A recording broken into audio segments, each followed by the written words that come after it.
I'll worry about the confines later. That's all. I'll just switch through there. Thank you. Okay. Hey there. Yep, I'm starting now, so just make sure. Just relax. Yeah. She pushed me down the stairs just before because I wasn't doing as I'm told. No, I had a reconstruction on You my were right a hand. guinea pig, were you? Because That's what I am. Yeah, oh yeah, that's right. Part of my 80,000 hour service of getting out of the military, so. Okay. Reconstruction. Huh? Is it on? It's on. It's on. Can you make sure it's? There we go. Yeah. Okay. Good morning, everybody. My name is Michelle, and I'm going to teach you a little bit about the respiratory and cardiovascular system today, and then we'll move on to doing the CPR component. A little bit of background. I am one half of Lifebeat First Aid Training. Wayne is the other half of Lifebeat First Aid Training. I work as a nursing assistant at Fiona Stanley Hospital. Wayne's been a paramedic for 27 odd years. Just a short time. Short time, yeah, just a little bit. Now, just for a little bit of housekeeping, you've got coffee and tea down the back there, and just feel free to make yourself a couple whenever you want. Toilets are located downstairs and a sort of around the corner. In the event of emergency and we have to evacuate, I'm going first. Our muster point is on the other side of that really pretend roundabout, just out there, and we'll just enjoy the ocean views while the building burns down. Okay, now, so to get started, the respiratory system, it consists of our nose, our mouth, the pharynx, larynx, the epiglottis, the lungs, of course, bronchi, the alveoli, and the diaphragm. So oxygen goes in through our nose, the air is warmed up and it goes down into our lungs, which comes in as oxygen, and then we expel it as CO2. The epiglottis is the little flap that covers the food pipe, so that when we are, it covers the windpipe, so when we are eating, food doesn't go down directly into our lungs. The trachea is our main windpipe coming down, and that splits over to the two sides. On our right lung, we have three lobes, the upper, the middle, and the lower. On the left side, we have two lobes. Can anyone tell me why there's only two lobes? There's something in the way. Sorry? There's something in the way. So close. Yeah, your heart's got to fit in there somewhere. Got to fit in there. That's right. So, and the diaphragm is this little muscle that sits here at the bottom that expands and contracts as we breathe in and breathe out. Okay. Now, I've just got a little video here to show you, which will just explain exactly what I've just been talking about. So we'll have a look at that. Seen the advert pop up, please ignore. I'll try and get rid of it.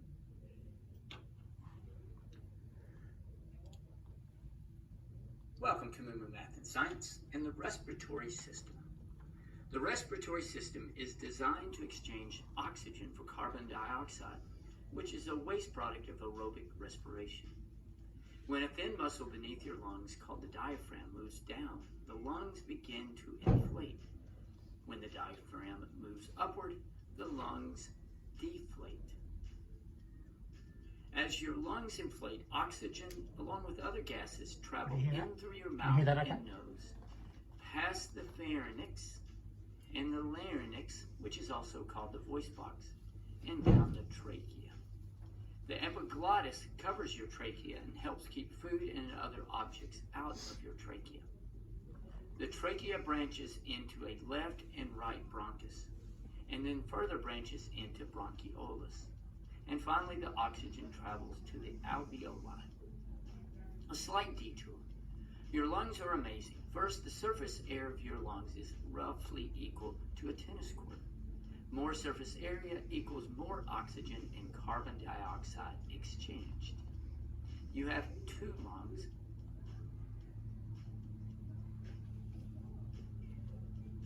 Your right lung has 3 sections called lobes, and your left lung has 2. Back to the alveoli. Each alveoli is surrounded by a capillary. This is where the magic happens. At the capillary, oxygen diffuses out of the alveoli and into the blood, and carbon dioxide diffuses out of the blood and into the alveoli. From the alveoli, the carbon dioxide travels up the trachea and out the mouth and nostril. The oxygen is used in the body at the mitochondria to help produce energy in the form of ATP. You breathe roughly 12 to 20 times a minute, and this helps make sure that you have plenty of oxygen and that you get rid of the carbon dioxide. Thanks for watching, and MovieMath uploads a new math and science video every day. Please subscribe and share.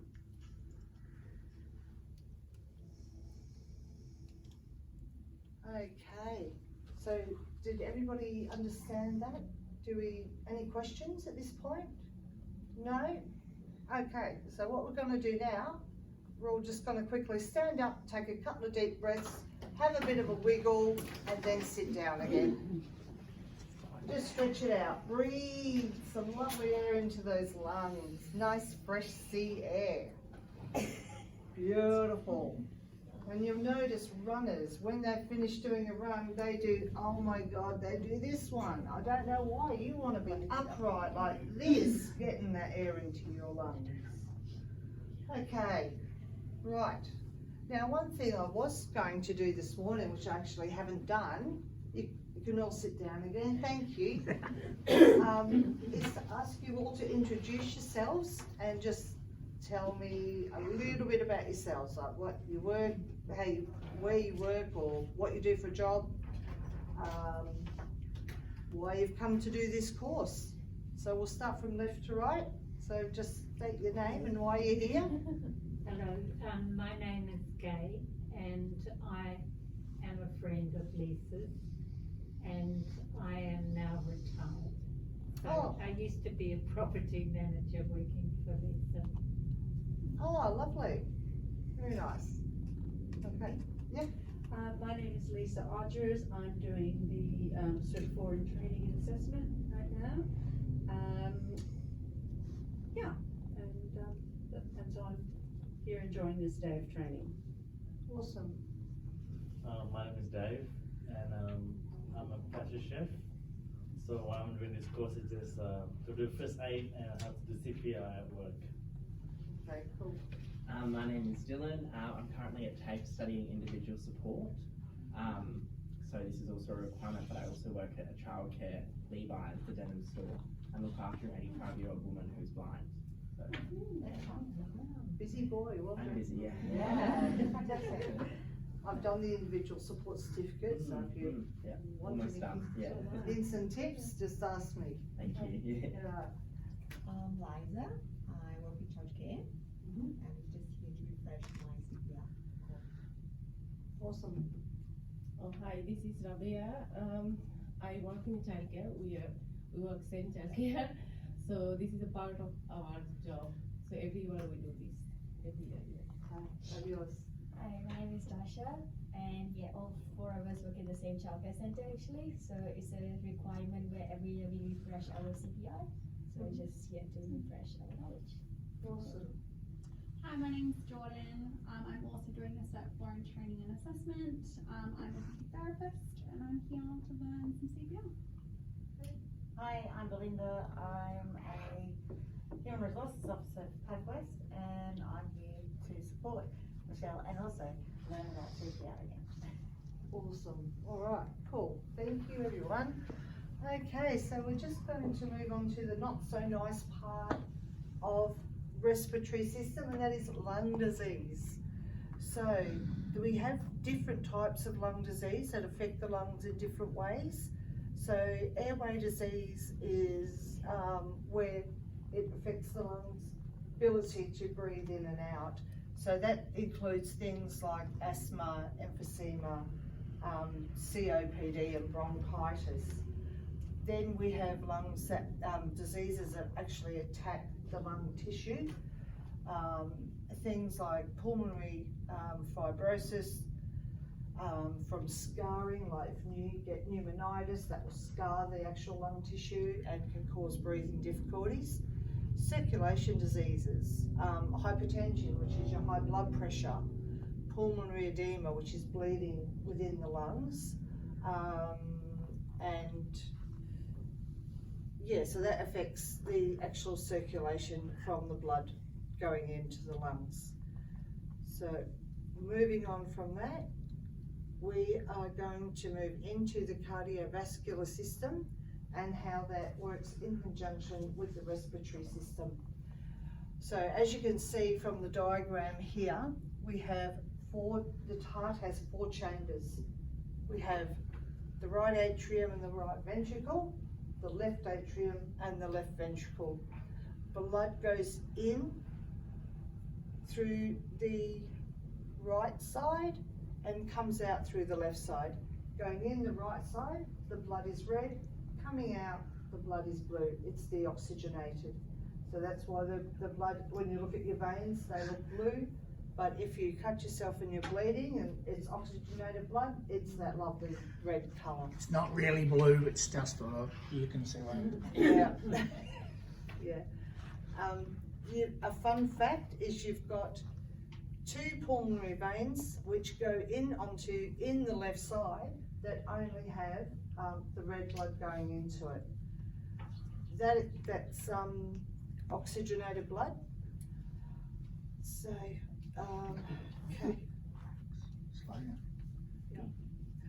So the major organs of the cardiovascular system include the heart, the veins, arteries, capillaries, and your red and white blood cells.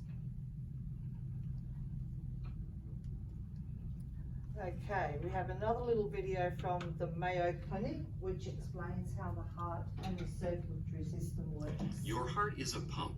It's a muscular organ about the size of your fist and is located slightly left of center in your chest. Your heart is divided into the right and left side.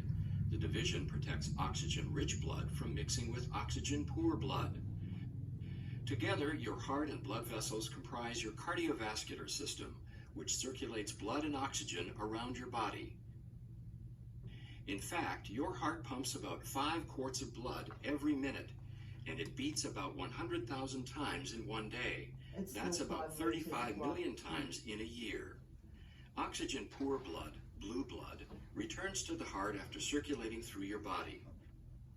The right side of the heart, composed of the right atrium and ventricle, collects and pumps the blood to the lungs through the pulmonary arteries. The lungs refresh the blood with a new supply of oxygen, making it turn red. Oxygen-rich blood, red blood, then enters the left side of the heart, composed of the left atrium and ventricle, and is pumped through the aorta to the body to supply tissues with oxygen. 4 valves within your heart keep your blood moving the right way. The tricuspid, mitral, pulmonary, and aortic valves work like gates on a fence. They open only one way and only when pushed on. Each valve opens and closes once per heartbeat, or about once every second.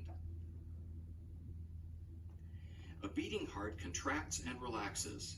Contraction is called systole, and relaxing is called diastole. During systole, your ventricles contract, forcing blood into the vessels going to your lungs and body, much like ketchup being forced out of a squeeze bottle. The right ventricle contracts a little bit before the left ventricle does. Your ventricles then relax during diastole and are filled with blood coming from the upper chambers, the left and right atria. Then the cycle starts over again. Your heart is nourished by blood too. Blood vessels called coronary arteries extend over the surface of your heart and branch into smaller capillaries. Here you can see just the network of blood vessels that feed your heart with oxygen-rich blood. Your heart also has electrical wiring, which keeps it beating. Electrical impulses begin high in the right atrium and travel through specialized pathways to the ventricles, delivering the signal to pump. The conduction system keeps your heart beating in a coordinated and normal rhythm, which in turn keeps blood circulating. The continuous exchange of oxygen-rich blood with oxygen-poor blood is what keeps you alive.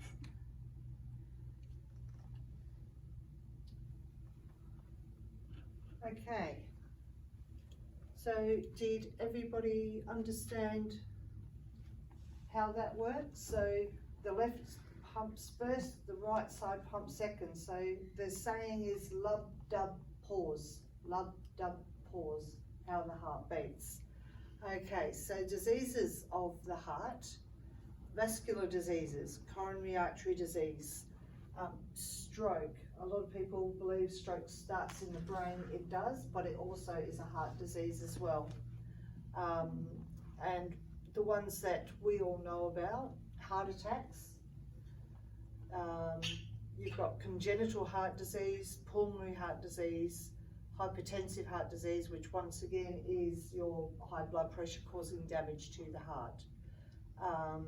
We all know smoking, obesity, they all affect heart as well.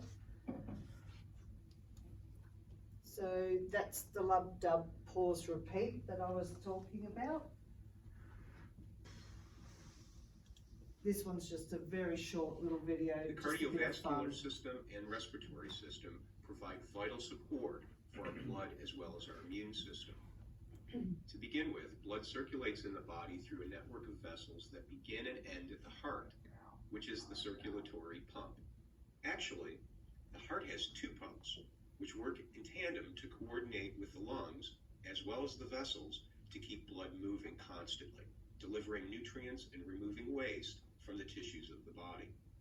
The process starts in the lungs, where red blood cells are exposed in tiny capillaries to air containing oxygen and carbon dioxide. Red cells exchange carbon dioxide for oxygen molecules and then flow to the heart, where they are pumped through a network of artery vessels that transport the oxygenated blood throughout the body. Plasma, which is primarily made of water, provides fluidity in the vessels to keep blood cells flowing. Along with the oxygen carried by the red cells, plasma also delivers vital nutrients to the tissue cells. When oxygen is released to the tissues, red blood cells then pick up carbon dioxide waste and then travel back to the heart through a network of veins. The heart then pumps the carbon-saturated blood back to the tiny capillaries in the lungs, where red cells release the carbon dioxide molecules in trade for fresh oxygen molecules, and this occurs in an endless cycle. The kidneys and skin also play key roles in helping filter and eliminate waste from the blood. The average adult has 5 liters of blood in the circulatory system, which is circulated and filtered 24 to 36 times every single day.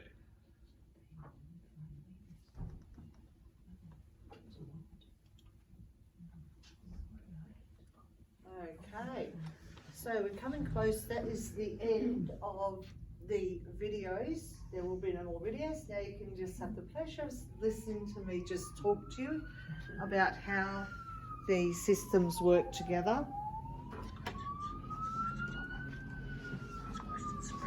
Yeah. Okay. So you've got your oh, thank you, Dave. You've got your little question sheets there. Has everybody filled them in as we were going along? Yes? Alrighty. So let's just start and we'll go around the room and see who knows what. So, which two structures does the trachea lead to in the lungs? Left and right. Bronchi. Okay. Now, does somebody else want to read out the second question? Oh, okay. What are the tiny hair sacs in the lungs called? Yep, yep. Very good. Okay. Next, anybody? The third one? I'll do this one, I know. Okay. Okay. What is the large muscle that separates the chest cavity from the abdominal cavity and helps with breathing, known as diaphragm? Yes, correct. Okay. The one at the bottom. That's right. It's actually one of the thinnest muscles in the body as well. Yeah. Okay. Who wants to do number 4? I can do 4. Okay. What do lungs excrete? CO2. Yes, carbon dioxide. Correct. Okay. Number 5. I can do number 5. Okay. What is the voice box known as? The larynx? Yep. Correct. Okay. Question 6.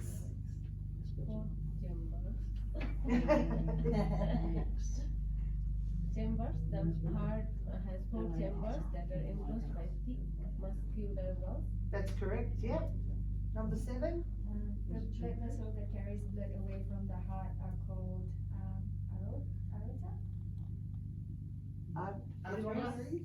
Arteries. That's correct. Yes. Number 8. Dave. Blood vessels that can carry blood back to the heart are called. I thought that question. Yeah. Veins. That's it. It's the veins. Very good. Okay. Question 9, Dylan. I didn't get the answer, but I said the movement of blood through the heart and body is the system. Circulatory. A cardiovascular, same thing. Yeah, both the same. Yeah. Okay, and lucky last number 10. Who wants to do that? It's all of the above.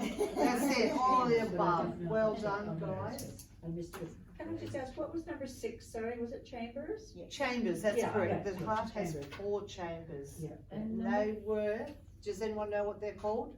1, 2, 3, 4. No? Good answer, but not quite there.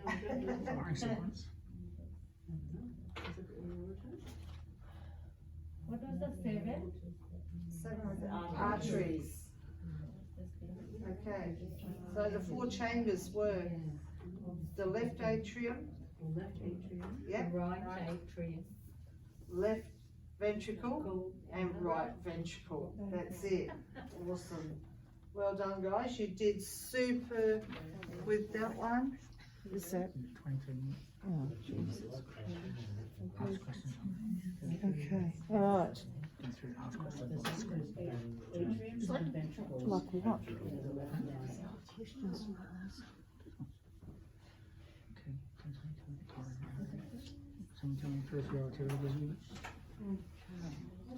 All right.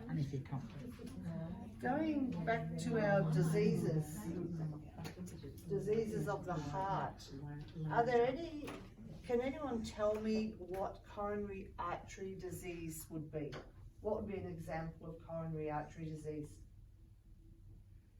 Is that a thinning of the blood vessel? Yes. Yes. Yep. So It's basically it's hardening of the artery. Okay, Yeah. and then you've got fatty deposits that actually go through, and because the artery is no longer flexible, that's where they get blockages, and that causes a heart attack. Right. So Myocardial infarct. that's the one. Right.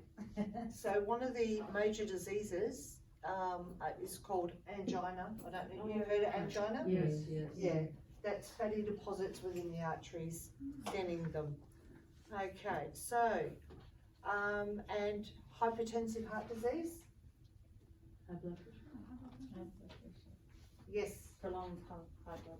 That's right. Yeah. Without it being treated, is going to cause a heart attack. Yes.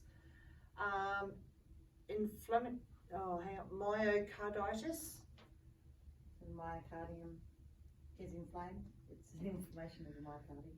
Correct. Yeah, because itis does mean inflammation. Good. Yeah. So, some congenital heart diseases. Congenital. Congenital is when it occurs naturally as opposed to being passed on from a family trait. Mm-hmm. So it's you're not born with it. Oh, congenital? I thought you were. Generally, no. Okay. Alrighty. Now, does anybody have any questions about any of that? Is there any parts that didn't sort of weren't made clear. Is rheumatic heart disease from rheumatic fever? Yes, it is. Yes. Luckily for us, Long-term I rheumatic. guess, is that rheumatic fever has pretty much been wiped out. But I guess like it is still around. Yeah. So valvular heart disease. Remember how it had those valves that open and close? So sometimes those valves can become faulty and they don't open, or they just don't close enough and they keep letting too much blood through.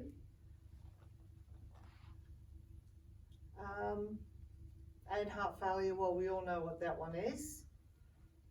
So that's where you have a heart attack. Aortic aneurysm. So that's where your the blood, because your veins have thinned and it causes your veins to burst, isn't it? My father had them. Oh yeah, So- yeah. It's the thinning of the walls, and it creates like a bubble there, which can burst. Yeah. So think about the heart itself, Yeah. and you've got the arch of the aorta that comes up, and the largest artery which goes up and down your body. What happens is a portion may weaken whatever it is, and that wall starts to weaken and it balloons out. And that is, I remember seeing it once in my paramedic training in Darwin, in fact, and we sat him up and he went ashen grey. I've never seen like grey like the cupboard. I've never seen anything like it. And then you lay him back down again and he returns back to normal colour. You don't know what it is, obviously, in the back of the ambulance at that stage, but you know, it's not until later on. And they will pop, and that's it. You don't. It doesn't matter whether you're in surgery. If they pop, that's it. You don't. Yeah. Thankfully, my father's didn't pop.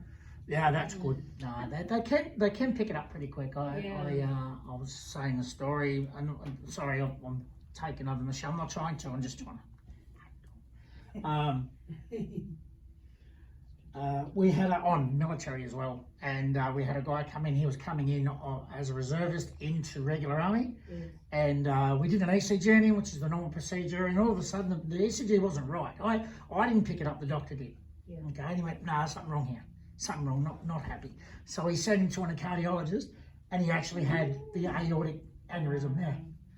Yeah, and it was quite advanced, and he was only 29, I think, the chap. So. You know, and that's the sort of thing where that's from birth. You just, some people just have it, they just don't know. Yeah, but they caught it in time, and they put once they repair it, it's quite strong. If they mesh it, they put a mesh through it, keep it strong, and it's fine. Right. Sorry, stepping in there. That's okay.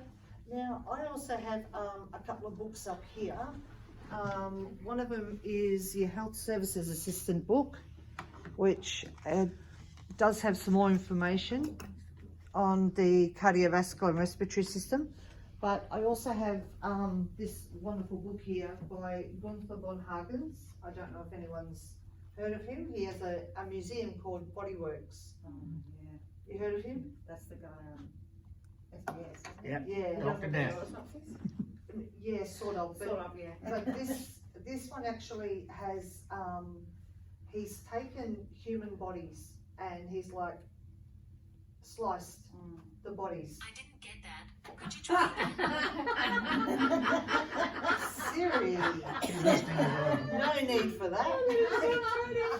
Slice the bodies, I don't get it. And he has Go straight to the place. That. Yes, he has this amazing museum in Germany, which I was lucky enough to go and visit. And he has, so you can sort of see inside the body and how the systems all work together. But he also has the body's posing, like, and it shows your muscle system. If you're like this guy's, he's dancing, so he's just done a leap. And this one here is doing a pirouette, so it shows you the muscles actually in action. But there is a lot in here on heart disease and and lung disease. So if you're interested in having a look at, it can be, some of it's pretty graphic and gruesome, but some of it is just absolutely fascinating. So it just shows you what systems are being used as you move your body. It's, yeah, it was absolutely fabulous. So I'll have that book up here if you wanted to have a look through it and see, yeah, have a look and see how the body actually works in conjunction with your cardio system and respiratory system. Now, does anybody have any more to add? Anything they want to ask? So if someone gets a Stents? put in their heart, what does that mean? Okay, well that means that the artery has, or the veins have been closing up. So the stent, they put it in just to keep that artery open to make the blood flow through. Is that like a mesh, or is it? It is like a mesh, and it's a round mesh that goes into the actual. Yes, yes it is. And a pacemaker? Oh, pacemaker regulates the heartbeat. So if you've got someone who has heart disease, whose heart is beating irregularly, the pacemaker will send it a little bit of a shock to make the beat come back into a regular rhythm. Is that like? It's sort of like a defibrillator. An internal defibrillator, exactly, exactly, yes, and we will be playing with those in the next session. So that's like atrial fibrillation. Is that right? When people they've got constant atrial fibrillation? That's a part of fibrillation. There's different fibrillations, but atrial fibrillation is one of them where it's not quite working. Yeah. Yeah. Does it make Guys it are any good. different performing CPR on someone who has a pacemaker? No? No, same. Because you're not actually, when we do CPR, a pacemaker is normally inserted up quite high in the chest, within the heart.